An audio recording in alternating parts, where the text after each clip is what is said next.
Olá, galerinha! E esse é o primeiro Medizoom para você que não sabe absolutamente nada sobre hipertiroidismo e vai precisar saber disso, sabe-se lá para quê.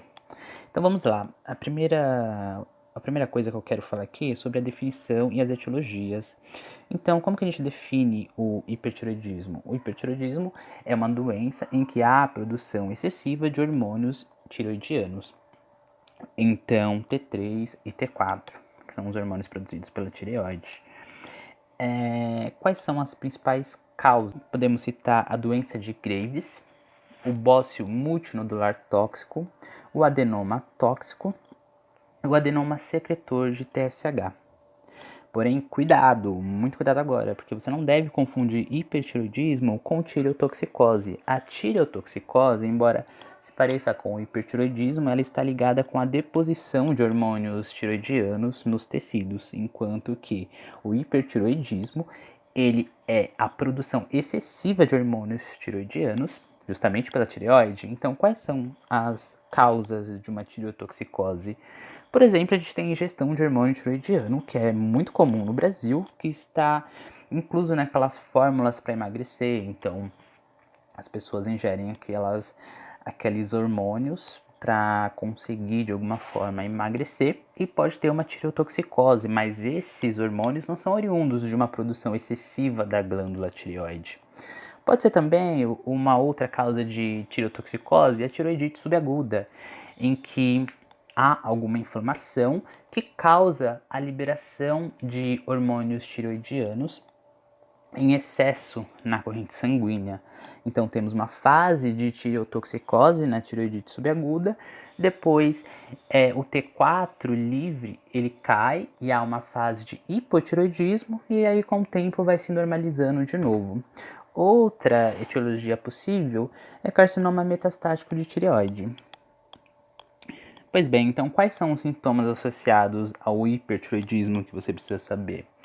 Bom, nós temos alguns sintomas de diversos aparelhos, neurológicos ou psiquiátricos, como agitação, insônia, nervosismo, ansiedade. E daí temos do aparelho osteomuscular, como movimentação acelerada, tremores de extremidades.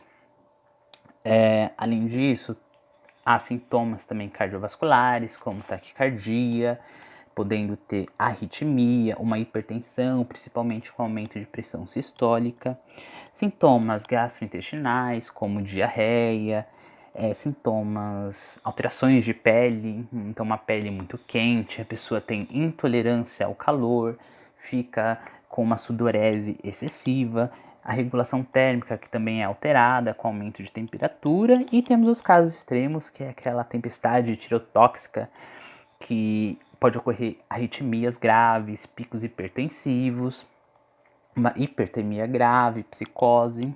E esse é o geralzão do que você pode saber do que pode acontecer em um hipertiroidismo.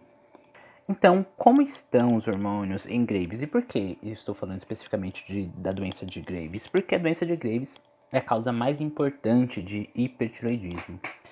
Então, é só lembrar que a doença de Graves, ela cursa com a produção de autoanticorpos, né? Anticorpo antirreceptor de TSH, que vão se ligar nesses receptores justamente de TSH, principalmente da tireoide, e vai causar um estímulo para se produzir uma maior quantidade desses hormônios. Então, o que vai acontecer é que os hormônios tiroidianos eles estarão aumentados, enquanto o TSH ele vai estar suprimido, porque se o T3 e o T4 eles estão aumentados por conta de uma maior produção pela tireoide, aliás, vão causar um feedback negativo na hipófise, que vai ser quem vai produzir o TSH, e por isso o TSH vai estar suprimido. Além disso, o TRAB ele vai ser positivo. Por que temos que lembrar que o TRAB vai ser positivo? Porque existem outras causas de hipertiroidismo em que o TRAB não vai estar positivo. Um exemplo disso é justamente no adenoma tóxico.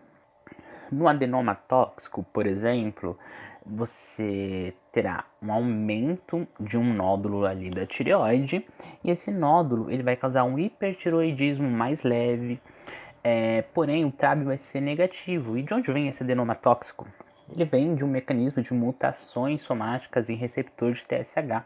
E daí isso vai gerar esse quadro de hipertireoidismo mais leve, aquele aumento do volume da tireoide por conta do nódulo, é mais comum em adultos jovens, então são coisas que podemos usar para diferenciar com um Graves. Outro contexto possível é de um bócio multinodular tóxico, que geralmente é mais comum em idosos, tem um bócio ali de longa duração, um hipertireoidismo um pouco mais leve também, mas também vai ter um TRAB negativo. Além disso, vale chamar atenção para um aspecto muito importante da doença de Graves, que é a oftalmopatia de Graves, em que vai ter uma protusão do globo ocular, vai ter uma retração palpebral, um edema de pálpebra, atividade inflamatória ali no local.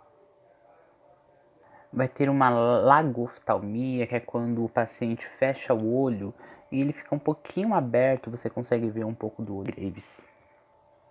Seguimos. Pois bem, quais então as opções de tratamento para a doença de Graves? Pensamos em duas classes, né? Primeiro, sintomáticos, que podem ser usados beta-bloqueadores, justamente para diminuir aqueles sintomas desagradáveis do hipertiroidismo. E aliado a isso, pode-se usar as drogas antitiroidianas, como metimazol e propiltirosila, justamente porque são drogas que vão diminuir a produção dos hormônios tiroidianos que estão sendo produzidos em excesso pela doença de Graves. E é isso, galera. Para você que estava perdido, espero que não esteja mais tão perdido. Até a próxima. Fui!